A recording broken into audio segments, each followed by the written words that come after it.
The Unabomber's reign of terror. In the late spring of 1978, a shadow crept across America, silent and sinister, born from the mind of a man who saw the world not as a place of progress, but as a prison forged by technology. His name was Theodore John Kaczynski. Ted to those who once knew him, a Harvard-educated mathematician whose brilliance was matched only by the darkness of his convictions. From the quiet streets of Evergreen Park, Illinois, where he grew up, to the hallowed halls of academia, Kaczynski's journey seemed destined for greatness. But beneath the surface, a storm brewed, one that would unleash a reign of terror unlike anything the nation had seen. Ted Kaczynski was no ordinary man. Born on May 22, 1942, in Chicago, he was a prodigy, skipping grades and entering Harvard at the tender age of 16. His mind, a labyrinth of complex equations and abstract theories, earned him a Ph.D. in mathematics from the University of Michigan and a prestigious position as an assistant professor at the University of California, Berkeley. Yet, something gnawed at him, a deep, visceral hatred for the modern world. Technology, he believed, was a creeping poison, eroding human freedom, chaining society to machines, and destroying the wild, untamed beauty of nature. By 1969, at the age of 27, he abandoned his promising career, turned his back on civilization, and vanished into the wilderness, a ghost driven by a chilling mission. In the rugged mountains near Lincoln, Montana, Kaczynski built his refuge, a crude, 10 by 14-foot cabin, a plywood and tar paper fortress without electricity or running water. Here, in the isolation of the forest, he honed his survival skills, hunting game, tending a meager garden, and scribbling his thoughts in journals that would later reveal the depths of his rage. The wilderness was his sanctuary, but it was also his crucible, where his anti-technology ideology crystallized into a horrifying plan. He saw himself as a lone warrior, a avenger against a system that, in his mind, stripped humanity of its dignity. Universities, airlines, computer stores, and corporate executives, these were the pillars of the industrial beast, and they would become his targets. Kaczynski's hatred wasn't abstract. It was personal, visceral, and cold. He believed modern society, with its relentless march of technological progress, had created a web of control, alienating people from the natural world and reducing them to cogs in a soulless machine. His 35,000-word manifesto, later titled Industrial Society and Its Future, would lay bare his twisted logic. Technology promised comfort, but delivered enslavement, and only a violent revolution could shatter its chains. In his journals, uncovered years later, he wrote of personal revenge, of fantasies of killing those he despised, government officials, scientists, and anyone tied to the advancement of the modern age. His words dripped with venom, a chilling blueprint for the chaos to come. The targets he chose were not random. They were symbols of the system he loathed. Universities, like Northwestern and Berkeley, represented the academic elite, churning out research that fueled technological growth. Airlines, with their roaring engines, embodied the destruction of nature and the reach of industrial power. Computer stores and tech executives stood at the forefront of a digital age he saw as the final nail in humanity's coffin. To Kaczynski, these were not people but abstractions, pawns of a corrupt order, and he would strike at them with a weapon as old as time, the bomb. Handcrafted, untraceable, and deadly, his devices were born in the silence of his cabin, each one a ticking testament to his growing madness. Imagine the dread of a nation unaware, going about daily life as a phantom moved among them, plotting in the shadows. A package arrives in the mail, innocuous at first glance, wrapped in brown paper, stamped and addressed with care. But inside a nightmare waits, wires twisted with precision, explosives packed tight, and a mind bent on destruction. Kaczynski's reign of terror began quietly, but it would grow into a storm of violence, leaving behind shattered lives, bloodied hands, and a mystery that would haunt the FBI for nearly 2 decades. Who was this unseen killer? What drove a man of such intellect to wage war on the very society that once celebrated him? The answers lay buried in the wilderness, in the heart of a recluse whose genius had turned to terror, and the nation would tremble as his bombs began to detonate. As the 1970s drew to a close, America was about to face a new kind of fear, one not born of war or politics, but of a single man's chilling crusade against progress itself. Ted Kaczynski, the Unabomber, was ready to strike, and the country would never be the same. The year was 1978, and a sultry May breeze whispered through the streets of Chicago, unaware of the storm brewing in the shadows. On the 25th, a package arrived at Northwestern University's Technological Institute in Evanston, Illinois, addressed to a professor of engineering. It was an unassuming parcel, wrapped in plain brown paper, the kind you'd pass over without a second glance. But when Campus Security Officer Terry Marker opened it, curiosity turned to chaos. A flash, a deafening blast, and a cloud of acrid smoke filled the air. Pipes, nails, and wires had erupted in a homemade bomb, leaving Marker's hands bloodied and trembling. The injuries were minor, but the message was clear. A predator was on the prowl, and this was just the seductive opening act of a deadly dance. Ted Kaczynski, the Phantom later dubbed the Unabomber, had struck his first blow, and the nation leaned in, breathless with intrigue.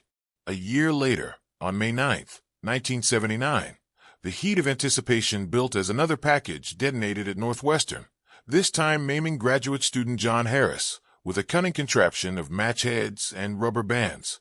The blast echoed through the halls, a siren song of destruction, luring investigators into a game of cat and mouse. Kaczynski's craft was crude but tantalizingly clever. Batteries, wires, and explosives scavenged from the mundane, transformed into instruments of terror. Each device whispered of a mind both brilliant and unhinged, a puzzle that begged to be solved. The tempo quickened in November 1979, as the stakes soared to dizzying heights. A package, mailed from Chicago, found its way onto American Airlines Flight 444, bound from Chicago to Washington, D.C. Passengers sipped drinks, flirted with the thrill of travel, oblivious to the ticking menace in the cargo hold. Mid-flight, smoke billowed, thick and choking, as Kaczynski's altitude-triggered bomb ignited. The plane lurched, hearts raced, and the cabin filled with the electric pulse of panic. Pilots wrestled the Boeing 727 to an emergency landing, saving all 72 souls aboard. But the Unabomber's allure grew. Here was a killer who could strike anywhere, anytime, with a sultry, unpredictable flair. By June 10, 1980, the plot thickened, dripping with danger and desire to unravel the mystery. United Airlines President Percy would open a package at his home in Lake Forest, Illinois, lured by a letter promising a book of intellectual delight. Instead, a blast tore through his kitchen, shards of wood and metal flying like a lover's scorned fury, leaving it bloodied and shaken. Kaczynski's devices were evolving, each one more sophisticated, more seductive in its precision. He toyed with his prey, mixing gunpowder with smokeless powder, crafting switches from wood and wire, his hands dancing over each creation in his Montana cabin like an artist lost in passion. The 1980s unfurled like a fever dream, each attack a crescendo of terror and fascination. On October 8, 1981, a bomb disguised as a gift sat ominously at the University of Utah in Salt Lake City, defused just as curiosity peaked, leaving hearts pounding. May 5, 1982, brought a sultry twist. Vanderbilt University in Nashville, Tennessee, reeled as Secretary Janet Smith opened a package, the explosion ripping through her hands, her screams a haunting melody in the Unabomber Symphony. Berkeley, California, felt the heat on July 2, 1982, when engineering professor Diogenes Angelikos triggered a device in a faculty lounge, metal fragments tearing through flesh, the room alive with the raw energy of chaos. The pace was relentless, the nation hooked on the thrill. May 8, 1985, Boeing in Auburn, Washington, received a bomb, defused by a stroke of luck. July 15, 1985, Berkeley again, where Professor John Hauser lost fingers and hoped to a pipe bomb savage kiss, its power now lethal, a climax of destruction. Kaczynski's craft glittered with dark genius. Devices now boasted custom wooden boxes, polished and precise, packed with explosives that hummed with potential. December 11, 1985, brought the first fatal strike, a gut-wrenching peak. Hugh Scruton, a Sacramento computer store owner, bent to move a road hazard outside his shop. The bomb detonated, a roar of fire and shrapnel, tearing through his chest. his life snuffed out in a heartbeat. The nation gasped, enthralled and horrified. The Unabomber seduction now stained with blood. A lull followed, a teasing pause that only heightened the anticipation. Kaczynski vanished, his silence a tantalizing void, leaving the country to wonder when the next note would strike. Then, on June 22, 1993, the rhythm surged again, electric and unrelenting. Dr. Charles Epstein, a geneticist at the University of California, San Francisco, opened a package at home in Tiburon, California. The blast shredded his hands, eardrums ringing, the air thick with the scent of burnt wood and betrayal. Just a day later, June 24, 1993, Yale professor David Galernter in New Haven, Connecticut, faced the same fate, fingers mangled, vision blurred, his office a battlefield of splintered dreams. The Unabomber was back, his tempo ferocious, his targets a gallery of brilliance undone by his twisted passion. The climax peaked on April 24, 1995, in Sacramento, a scene dripping with dread and allure. Timber industry lobbyist Gilbert Murray opened a package at the California Forestry Association, the weight of curiosity in his hands. The explosion was cataclysmic. Wood and metal flew like daggers, his body torn apart, blood pooling on the floor as the building shook. This was Kaczynski's masterpiece, a bomb so powerful it seemed to pulse with his rage, a siren call of destruction that left the nation trembling, eager for the next move. 3 dead, dozens injured, and a trail of packages, 16 in all, spanning 17 years, each one a thread in a web of terror that captivated and chilled. Yet, as the smoke cleared, the tension began to ease, the mystery still dangling like a forbidden fruit. The bombs grew more lethal, the targets more precise, but clues emerged, scraps of wood, typewriter quirks, and a cryptic code, FC, scratched into metal, hinting at a mind both meticulous and mad. The nation leaned closer, pulses racing, desperate to unmask the phantom. Who was this maestro of mayhem, conducting chaos from the shadows? The FBI, gripped by the chase, dubbed him the Unabomber. UN for universities, A for airlines, and the hunt intensified, a thrilling race against a killer whose next move shimmered on the horizon, daring all to follow. The year was 1978, and a sultry chill hung over America as the FBI stumbled into the dark, seductive embrace of a mystery that would haunt them for nearly 2 decades. A bomber elusive and cunning had ignited a trail of chaos, packages that purred with danger, exploding in universities, airlines, and quiet homes. The nation was captivated, hearts racing with a mix of fear and fascination, as the phantom dubbed the Unabomber slipped through the fingers of the law.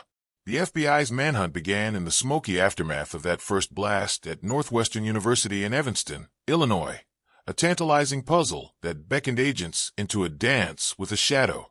Early days were a fevered blur, the air thick with intrigue. The bombs, crude yet devilishly clever, crafted from pipes, wires, and scavenged bits, offered little to grip. Agents pored over debris in Chicago, sifting through twisted metal and splintered wood, their pulses quickening at every faint clue. A scrap of tape, a postmark from Salt Lake City, a whiff of gunpowder. Each fragment was a siren's call, teasing, promising answers, yet leading nowhere. By 1980, as bombs rocked United Airlines and a Lake Forest kitchen, the FBI formed the Unabomber Task Force. UN for universities, A for airlines, a name that rolled off the tongue like a dark, thrilling chant, pulling the nation deeper into the chase. Ted Kaczynski, the ghost in the wilderness, watched from afar, his lean frame cloaked in the mists of Montana's rugged Lincoln forests. In his 10 by 14-foot cabin, a lair of raw, primal allure, he moved like a predator, silent, deliberate, untouchable. No electricity, no phone, just the flicker of a kerosene lamp casting shadows across his journals, where he penned his rage against technology in a scrawl that burned with passion. He hunted rabbits, tended a scrappy garden, and bicycled to town, a lone figure blending into the dust of Lincoln, population 1,000. The locals saw a hermit, bearded, disheveled, clad in tattered jackets, buying stamps, mailing packages, then vanishing into the pines, a mystery wrapped in enigma. The FBI's pursuit surged with electric tension. By 1982, as bombs tore through Vanderbilt and Berkeley, the task force swelled, dozens of agents, hundreds of leads, a budget that climbed into millions. They chased whispers across states: Chicago, Salt Lake City, Sacramento. Each postmark a taunting kiss from the Unabomber. Profilers painted a portrait: a loner, brilliant, meticulous, perhaps a disgruntled academic or mechanic. His bombs a seductive blend of hand-carved wood and deadly precision. But Kaczynski evaded them, a wraith in the wild, mailing parcels from distant cities, Oakland, Provo, then retreating to his cabin, his tracks erased by the wind and snow. The heat intensified in 1985, a year of high-stakes drama. December brought blood. Hugh Scruton's death in Sacramento, the first kill, a blast that ripped through flesh and fueled the hunt. The FBI flooded the city, agents in sharp suits combing debris, their eyes alight with the thrill of the chase. Witnesses spoke of a hooded figure, fleeting, sensual in its mystery, spotted near mailboxes in Utah and California. Kaczynski toyed with them, planting false clues. Nail-stamped FC, a cryptic code for Freedom Club, a whisper of rebellion that sent shivers down spines. He traveled by bus, a ghost among passengers, mailing death from bustling depots, then melting back into Montana's embrace. Years rolled on, the tension coiling tighter, a pulse-pounding saga. The 1987 breakthrough electrified the case. A woman in a Salt Lake City parking lot glimpsed a man, sunglasses, hoodie, a chiseled jaw, placing a package outside a computer store. The sketch, raw and alluring, splashed across newspapers, TV screens, and wanted posters, igniting public fervor. Who was this enigma, this dark artist of destruction? Tips flooded in thousands, a tidal wave of hope. Yet Kaczynski slinked away, his cabin a fortress, his life a riddle. He biked 50 miles to disguise his trail, mailed bombs from far-off cities, his movements a sultry dance of evasion. The early 1990s cranked the drama to a fever pitch. June 1993, 2 bombs in 2 days. Dr. Charles Epstein in Tiburon, California, hands shredded, then David Galerner at Yale, vision and fingers lost in a flash of fire. The nation leaned in, breathless, the Unabomber's rhythm relentless, his power intoxicating. The FBI, now 150 strong, raced against time, stakes soaring as bodies fell. They traced typewriter patterns, analyzed wood grains, pine, oak, walnut, each clue a heartbeat in the chase. Kaczynski's cabin buzzed with dark energy, his tools, files, drills, chemicals, crafting ever deadlier devices, his journals crowing of sweet revenge, a siren's lure to the abyss. The climax loomed, a storm of anticipation. By 1995, the death of Gilbert Murray in Sacramento, torn apart by a bomb of savage force, lit a fire under the task force. Pressure mounted, the air crackling with urgency. Agents scoured forests, hunted leads from coast to coast, their desire to unmask the killer a burning obsession. Kaczynski, ever elusive, reveled in the game, his Montana hideout a sanctuary of shadows, his mind a cauldron of cunning. The nation hung on, pulses racing, eyes wide with curiosity. Would this phantom ever be caught? Or would his seductive reign stretch on, a never-ending thrill? Then, a spark of resolution flickered. In 1995, the Unabomber sent a daring demand: publish his 35,000-word manifesto, Industrial Society and Its Future, or the bombs would continue. The FBI, gripped by the gamble, watched as the Washington Post and the New York Times printed it in September, a manifesto dripping with rage and twisted brilliance. A reader's tip, haunting, electric, pointed to a recluse in Montana, a name from the past, Ted Kaczynski. The chase tightened, the noose closing, as agents turned their gaze to the wilderness, hearts pounding with the promise of capture. The Unabomber's dance of evasion was nearing its end, but the thrill, the mystery, lingered like a lover's whisper in the dark. The year 1995 pulsed with a sultry, electric tension, America teetering on the edge of a mystery that had seduced and terrified for 17 years. The Unabomber, a phantom of fire and shadow, had left a trail of blood, 3 dead, dozens maimed, his bombs a dark, alluring riddle mailed from the abyss. The FBI, hearts racing, chased this enigma through a labyrinth of clues, their desire to unmask him burning hotter than ever. In the steamy haze of summer, a daring move lit the fuse. The killer demanded his 35,000-word manifesto, Industrial Society and its Future, be published, or the chaos would dance on. The nation leaned in, breathless, curiosity coiling like a lover's embrace. September 19th, 1995, ignited the drama. The Washington Post and the New York Times, in a pulse-pounding gamble, printed the manifesto, its words a siren's call. Technology was a chain, a thief of freedom, and only revolution could shatter it. The prose was raw, brilliant, unhinged, a seductive cry from a mind aflame. Across the country, eyes devoured the text, but one reader, David Kaczynski, froze, his heart pounding. In the lines, he heard echoes of his brother, Ted, brilliant, reclusive, raging against the modern world. Tormented, thrilling with dread, David tipped the FBI, whispering a name and a place, Lincoln, Montana. The chase surged, a tantalizing crescendo, rising from the wilderness. Spring 1996 crackled with heat, the FBI closing in like hunters stalking a shadowed beast. Agents, pulses racing, descended on Lincoln, a rugged speck of 1,000 souls nestled in Montana's pines. Ted Kaczynski's cabin, a 10 by 14-foot lair, loomed like a forbidden secret. Tar paper walls, no power, a den of primal allure. On April 3rd, 1996, the climax erupted. Agent Tom McDaniel, backed by a Forest Service ruse, lured Ted out, eyes sharp, breath shallow. They moved in, hearts thumping, and seized him, bearded, lean, clad in tattered layers, a wild man caught in the act of living off the grid. The nation gasped, enthralled. Was this the Unabomber, the ghost who teased them for decades?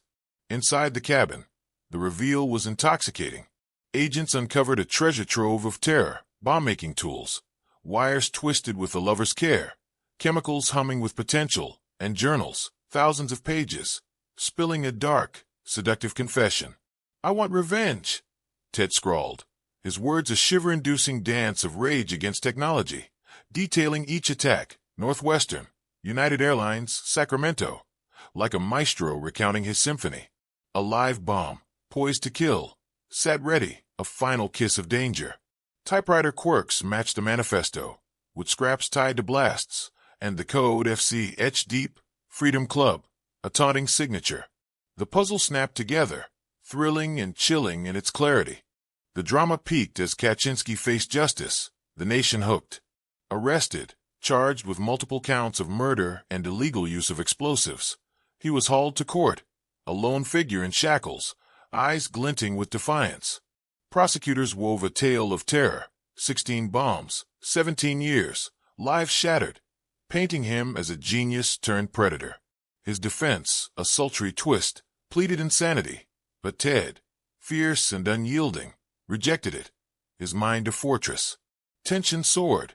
Would he fight, unravel more secrets, or slip away again? Then, on January 22nd, 1998, the climax shifted. Kaczynski, cornered, pleaded guilty to all federal charges, a deal to dodge the death penalty. The gavel fell, sentencing him to life without parole, a cage in ADX Florence, Colorado's Supermax, a concrete tomb. Relief swept the nation, a heady rush, but the allure lingered. Families of Hugh Scruton, Gilbert Murray, and others wept, their wounds raw, yet the Unabomber's mystique pulsed on. Who was this man, really a madman, a visionary, or both?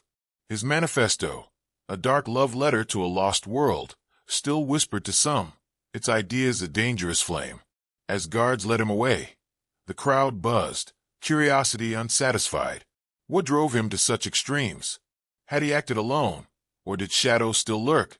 The cabin, seized and later displayed, stood as a relic of his reign, a seductive hint of secrets untold. And so, the curtain dipped, but not fully. Kaczynski, locked in his cell, scribbled on, his mind a cauldron of untamed thoughts. Rumors swirled, hidden journals, coded messages, a legacy buried in the wild. The FBI closed the case, but whispers danced in the air. Had every bomb been found, every motive bared? The nation, still tingling from the chase, craved more, eyes darting to the horizon. What lingered in Montana's shadows? What might this caged genius unleash next? Through words, disciples, or a spark yet to ignite? The story pauses here, a tantalizing breath, but the next chapter waits, pulsing with mystery. Dive into my channel for the sequel, where the Unabomber's echo might just stir the dark once more.